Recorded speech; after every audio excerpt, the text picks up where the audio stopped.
എന്താ വിഷയം പറയും? അതായത് ഈ മുടി വളർന്നു, അതായത് 1400 കൊല്ലം മുന്നേ നബിയിൽ നിന്ന് കിട്ടിയ ആ മുടി അതിപ്പോ വളർന്നിട്ടുണ്ട് എന്നാണ് പറയുന്നത്. മുടിക്ക് ജീവനുണ്ടോ? അപ്പൊ ഇല്ല. ജീവനുണ്ടെങ്കിലേ നമ്മളൊരു എന്തൊരു പൊട്ടത്തര അന്ധവിശ്വാസം. വിശ്വാസികളായ ജനങ്ങളെ ചൂഷണം ചെയ്യരുത്, പറഞ്ഞ് പറ്റിക്കരുത്. നിങ്ങൾക്ക് എന്തെങ്കിലും സംശയം ഉണ്ടെങ്കിൽ ഇവിടെ വരിക, അല്ലെങ്കിൽ ഞാൻ അവിടെ വരാം, നിങ്ങൾക്ക് കാണിച്ച് അറിയിച്ച് ബോധ്യമാക്കി തരാം.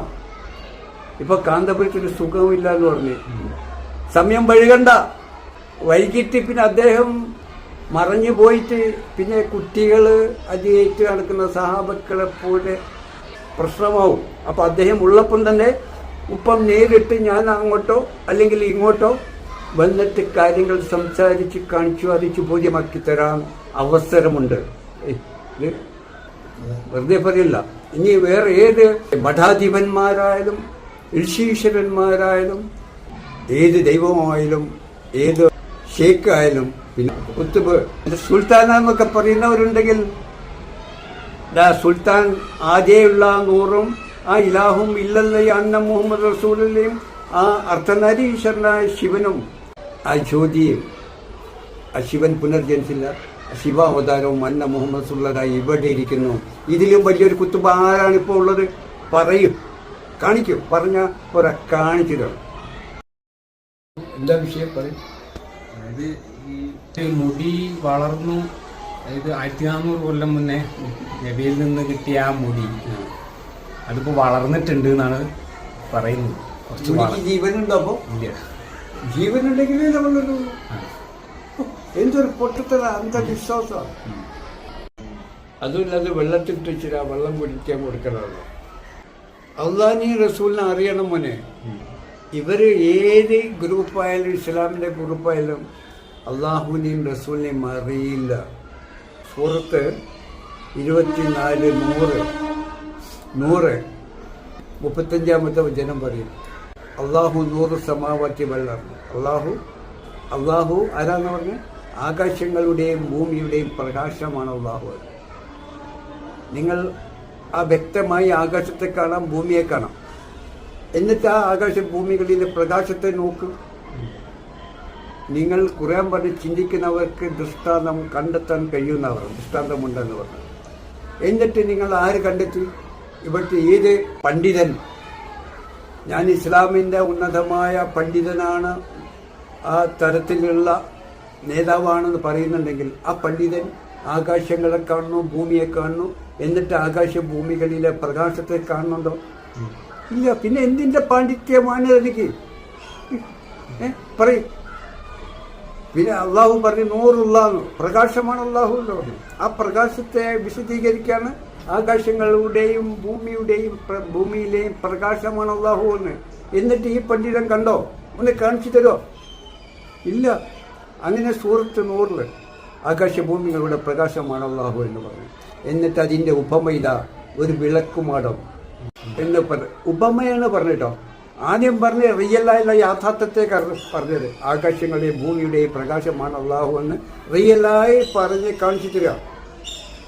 അതാണ് ജനങ്ങളെ റസൂലുള്ളാഹിനോട് ചോദിക്കുക, മുഹമ്മദേ, നമ്മുടെ ലാത്ത ഉസ മനാത്തി ദൈവങ്ങൾ ഇതാ നമ്മൾ ആരാധിക്കുന്നത്, നിന്റെ ദൈവം അള്ളാഹു ഏതാണ്? നീ പറയുന്ന അള്ളാഹു ഒന്ന് കാണിച്ചു കൊണ്ടുവന്നാൽ നമ്മളെ ദൈവത്തെ നിന്റെ ദൈവത്തെ കാണിക്കുക എന്ന് പറഞ്ഞപ്പോൾ അപ്പോഴാ റസൂലൊക്കെ ഖുർആൻ ഇറങ്ങിയത് എന്ന് തഫ്സീർ പറഞ്ഞ്, കുൽ നിങ്ങൾ അറിയുക, ഹൂ ഹൂ അതാണ് എൻ്റെ അള്ളാഹു.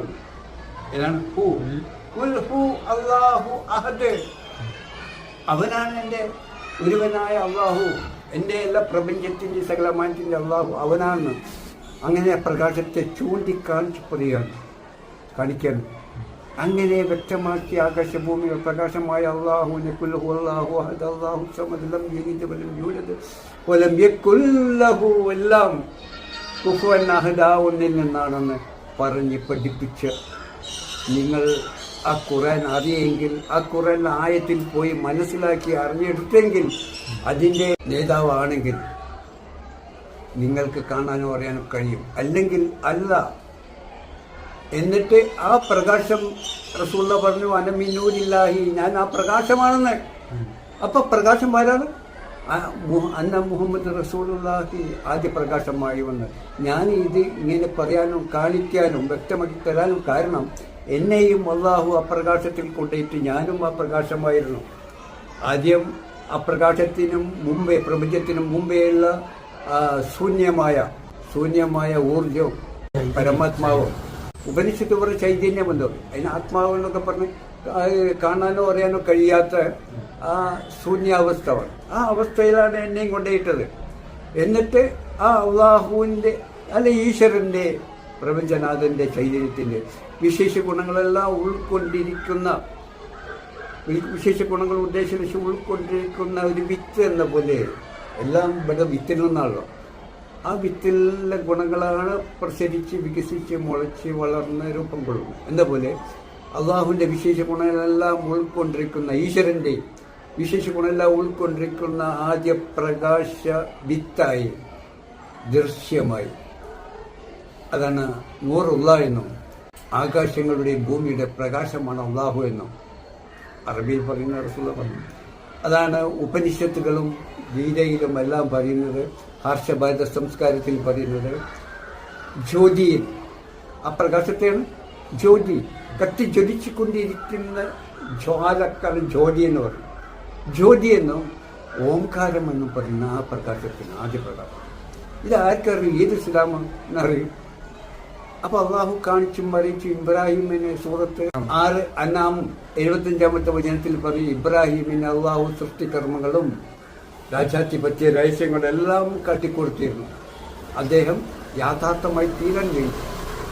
എന്ന പോലെ റസൂലുള്ളാഹ്ക്കും മുഹിയദ്ദീനും മുഹമ്മദ് കബീർ അജ്മർ ജാമീറാനു പാപ്പ, അതുപോലെ ബീരാൻ പാപ്പയിലൂടെ എന്നെയും ആ ശൂന്യതയിൽ കൊണ്ടുപോയി, ശൂന്യതയിൽ നിന്ന് ആ പ്രകാശത്തിലേക്ക് കൊണ്ടെത്തിച്ച് ആ പ്രകാശമാക്കി അള്ളാഹുവിൻ്റെ വിശേഷങ്ങളെല്ലാം ഉൾക്കൊണ്ടിരിക്കുന്ന വിത്ത്, അതിനെ ഞാൻ അള്ളാഹുവിൻ്റെ മനസ്സെന്ന് പറയും. പ്രകാശ മനസ്സ് എന്ന് പറയും.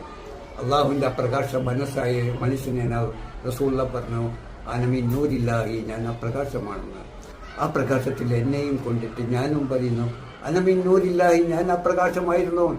ആ പ്രകാശമായ റസൂലുള്ളാഹി ഞാനും അതുപോലെ ഉള്ളവരും ആ പ്രകാശവും അള്ളാഹുവിൻ്റെ വിശേഷ ഗുണം, ഈശ്വരൻ്റെ വിശേഷ ഗുണങ്ങളെല്ലാം ഉൾക്കൊണ്ടിരിക്കുന്ന പ്രകാശം, ആ ഗുണങ്ങൾ പ്രസരിച്ച് വികസിച്ച് വ്യാപിച്ച് പ്രകാശം, തീ, ചൂട്, വായു, വെള്ളം എല്ലാം വാതകങ്ങളുമായി വ്യാപിച്ചുകൊണ്ട് ഉപനിഷത്ത് പറഞ്ഞു അർദ്ധനരീശ്വരനായ ശിവസ്വരൂപമായി മാറി.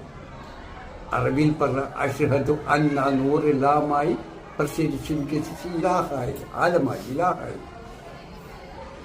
ആ വിത്ത് മുളച്ച് വടവൃക്ഷമാകുന്ന പോലെ അതിനെ ഖുർആൻ പറയുന്നുണ്ട് സജറത്തുൽ ത്വയ്യിബ, ഒരു വിത്തിൽ നിന്നുണ്ടായ ഒരു വടവൃക്ഷമായി ഷഹാദത്ത് കൽമയെ ഉപമിക്കുന്നു.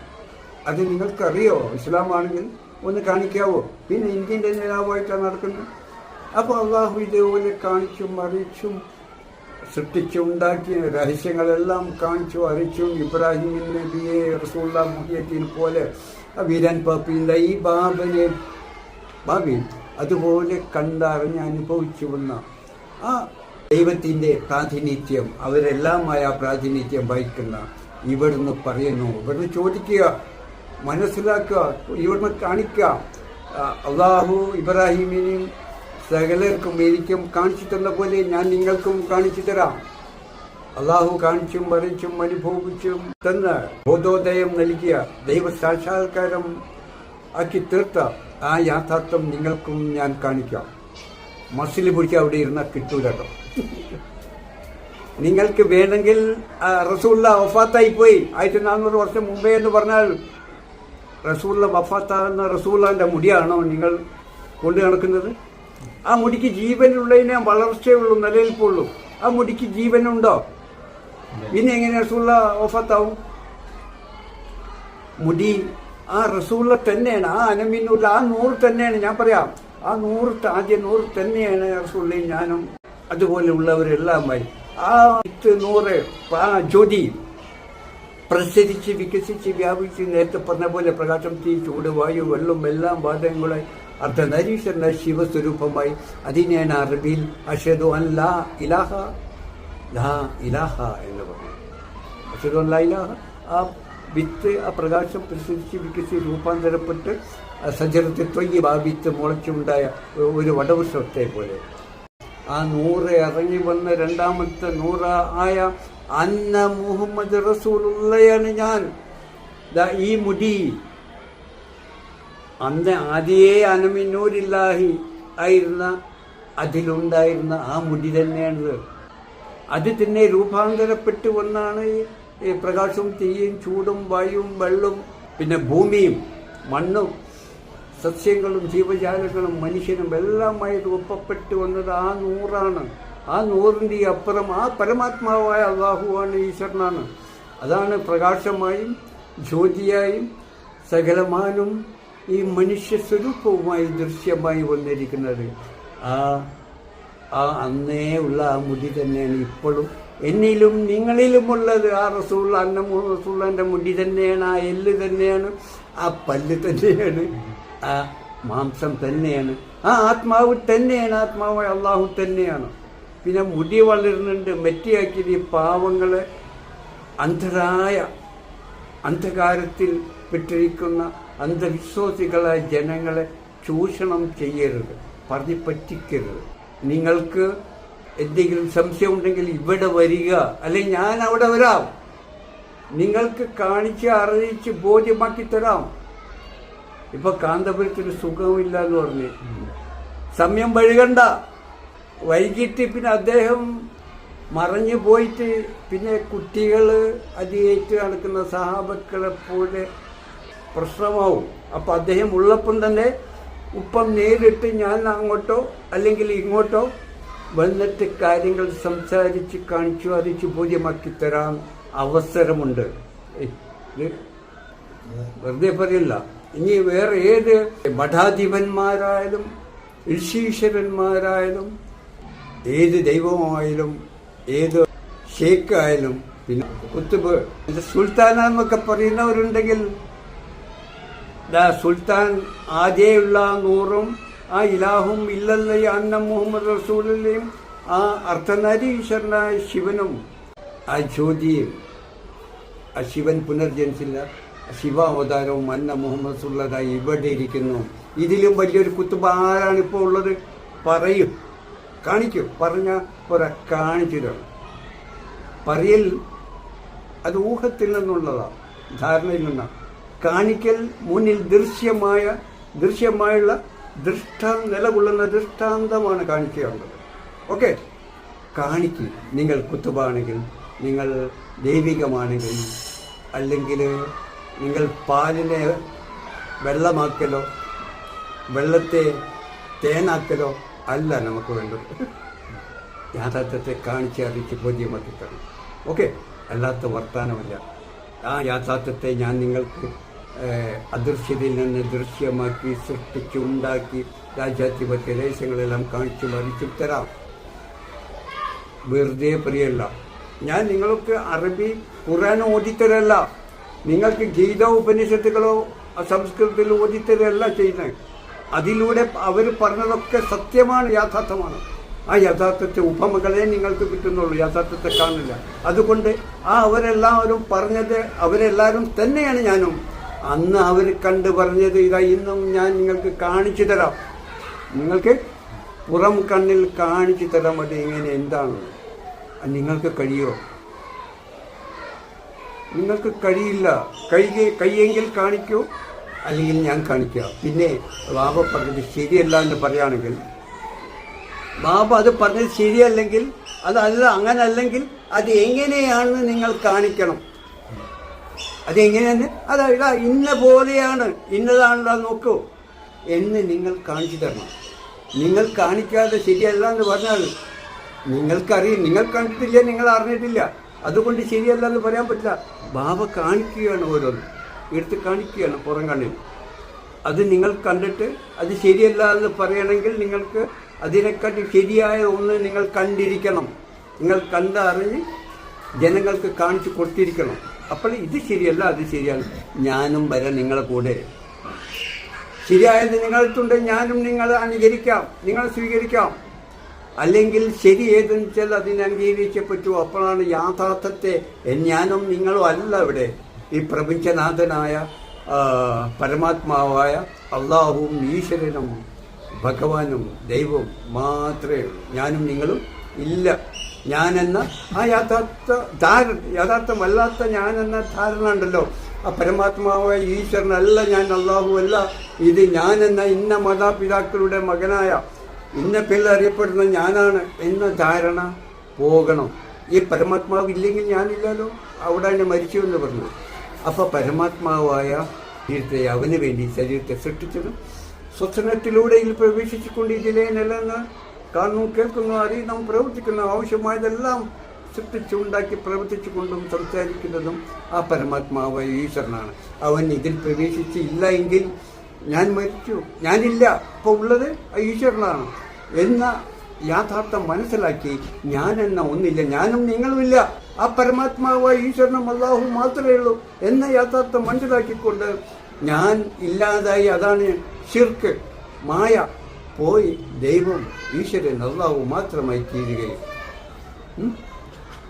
ആ അള്ളാഹു മാത്രമാണ് ഇവിടെയുള്ള രാമനും കൃഷ്ണനും ബുദ്ധനും യേശുവും മുഹമ്മദും മുഹിയുദ്ദീനും മുഹമ്മദ് കബീർ അജ്മീർ കാജിയും രാമകൃഷ്ണ പരമഹംസവും അങ്ങനെ ഭൂമിയിലുള്ള എല്ലാ മതത്തിൻ്റെയും ദൈവികമായവരൊക്കെ ആ യഥാർത്ഥമാണ് എന്ന് മനസ്സിലാക്കിക്കൊണ്ട് ആ യഥാർത്ഥത്തിലേക്ക് ചെന്ന് ചേരുകയും ആ യഥാർത്ഥമായി തീരുകയും ചെയ്യാം. അല്ലെങ്കിൽ ഇവിടെ വിഭാഗീയത സൃഷ്ടിക്കലോ, നിങ്ങളും ഞാനും ഇല്ല, നിങ്ങളും ഞാനും വേണ്ട, നിങ്ങളും ഞാനും ഇല്ലാതാവണം, ആ പരമാത്മമായ ഈശ്വരനും അള്ളാഹു മാത്രമായി തീരണം. അല്ലാതെ ഇവിടെ ആ പേരിൽ അറിയപ്പെടുന്ന ഷേക്ക്, ഈ പേരിൽ അറിയപ്പെടുന്ന ഷേക്ക്, ഇവിടെ ബാബ എന്ന ഒരുത്തനും ഉണ്ടാവാൻ പാടില്ല. അവന് മരിക്കണം, മരിക്കും മുമ്പേ സമാധിയാവണം. അതാണ് സമാധി. ജീവൻ പോകുമ്പോഴല്ല സമാധി, ജീവൻ ഇരിക്കുമ്പോൾ തന്നെ ഞാൻ എന്ന ഒരുത്തൻ ഇല്ലാതാവലാണ് സമാധി.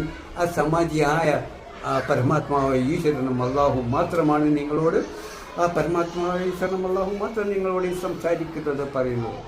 അത് തന്നെയാണ് നിങ്ങളും എന്ന് ഞാൻ കാണുന്നു. നിങ്ങളും ഞാനും ഇല്ല, പരമാത്മാവായ ഈശ്വരനും അള്ളാഹു മാത്രമേ ഉള്ളൂ ഈ പ്രപഞ്ചത്തിൽ. അവൻ്റെ സ്വരൂപമാണ് സകലമാനും.